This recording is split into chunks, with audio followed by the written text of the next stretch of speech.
Selamat sore, perkenalkan kami dari mahasiswa Universitas Pembangunan Indonesia Manado, Fakultas Keperawatan, Prodi S1 Keperawatan semester 1 dari kelas 4. Pada saat ini, kami akan menjelaskan tentang dampak korupsi, ketahanan, kebudayaan, dan religiositas. Dengan dosen pengampu Dr. Randa Dewi Pristi Dende MSI.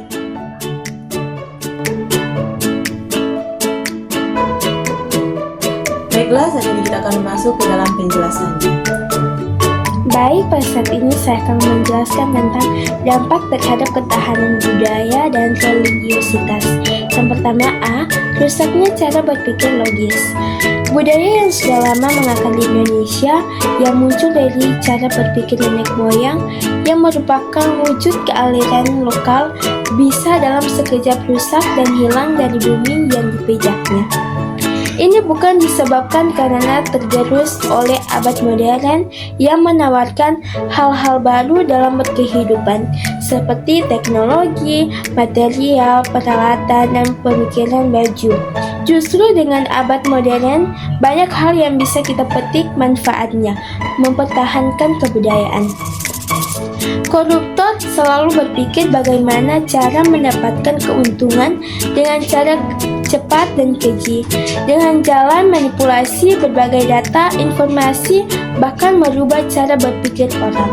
Sehingga seolah-olah korupsi yang dilakukan kelihatan wajar dan tidak melawan hukum. Sesuatu yang benar dengan semerta-merta dibuat menjadi salah, dan sebaliknya, yang salah dibuat seolah-olah menjadi benar. Baiklah, kita masuk pada bagian B, memudahnya nilai budaya. Cara berpikir logis yang rusak pada akhirnya akan menguras nilai-nilai budaya yang ada pada negeri ini. Maka tidak heran, sekarang sudah mulai terlihat tanda-tanda kerusakan yang diakibatkan. Pada saat ini kita sering melihat bagaimana orang yang benar dan baik menjadi sulit untuk menduduki posisi yang seharusnya dipegang, digantikan orang-orang buruk dan busuk dalam berpikir dan bertindak. Koruptor sering ditunjukkan dirinya tertangkap dan mulai disangkakan oleh aparat adalah menunjukkan dirinya seolah-olah benar dan bersih dari segala tuduhan. Akting yang sering kali ditunjukkan oleh koruptor adalah melakukan kegiatan-kegiatan peribadahan untuk menunjukkan ke masyarakat bahwa diri makhluk suci yang taat beribadah atau menunjukkan betapa ideal dan harmonis hubungan keluarganya. Semua itu mendapatkan poin plus di mata masyarakat. Selanjutnya, penggunaan gimmick keagamaan mulai dikenakan ketika menghadapi sidang. Akhirnya agama dibawa-bawa dan dipertontonkan di depan umum. Yang sebelumnya ketika melakukan korupsi sangat jauh ditinggalkan. Padahal agama ketuhanan merupakan hal yang paling utama dalam nilai budaya Indonesia. Negara ini tidak akan berdiri tegak dan bermartabat apabila nilai-nilai budaya yang ditinggalkan.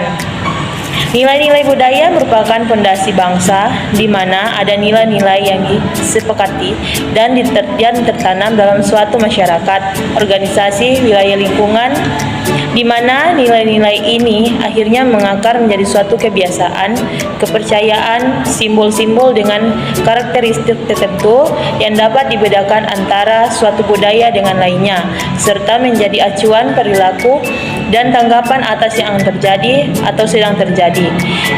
Nilai budaya yang ada bangsa Indonesia tercermin pada 5 sila yang termasuk dalam Pancasila.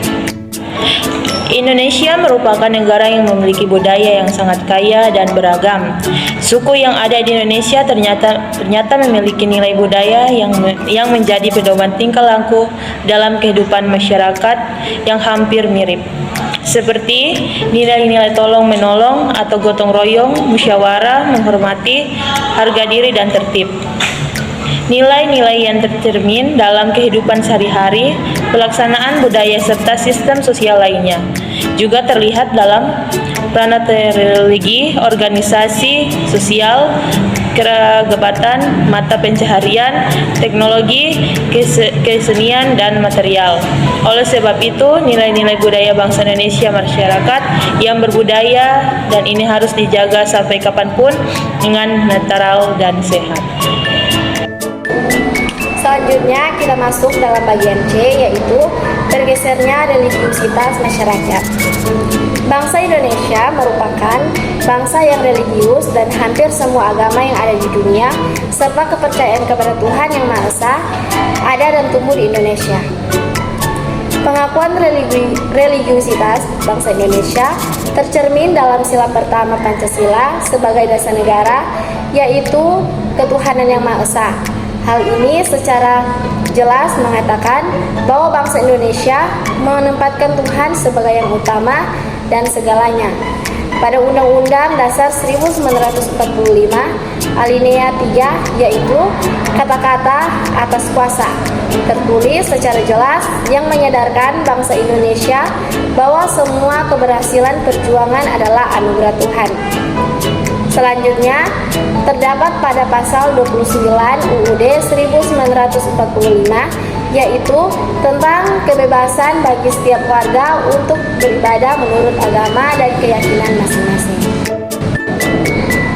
Berbagai kasus korupsi terjadi di sektor agama, mulai dari korupsi pengadaan kitab suci Al-Quran yang melibatkan bapak dan anak yang merupakan petinggi partai di politik besar di Indonesia.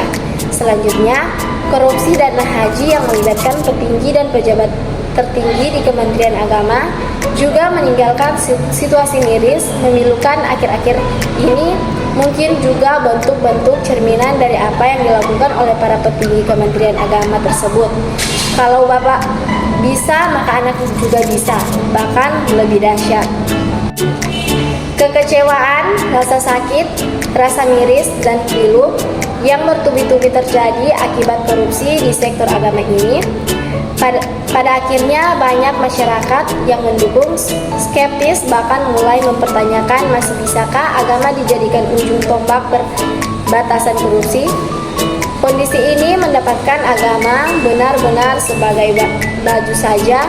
Apabila ingin berbuat baik dan beramal agama, maka baju agama dipakai harta yang tidak halal dengan jalan korupsi atau melakukan hal maksiat yang lain, maka baju agama tinggal ditinggalkan. Baiklah, terima kasih sudah menonton video penjelasan dari kelompok kami tentang dampak korupsi terhadap ketahanan kebudayaan dan religiusitas. Jangan lupa di like, di komen, Di subscribe. yeay, bye-bye. Jangan dulu, ada informasi penting.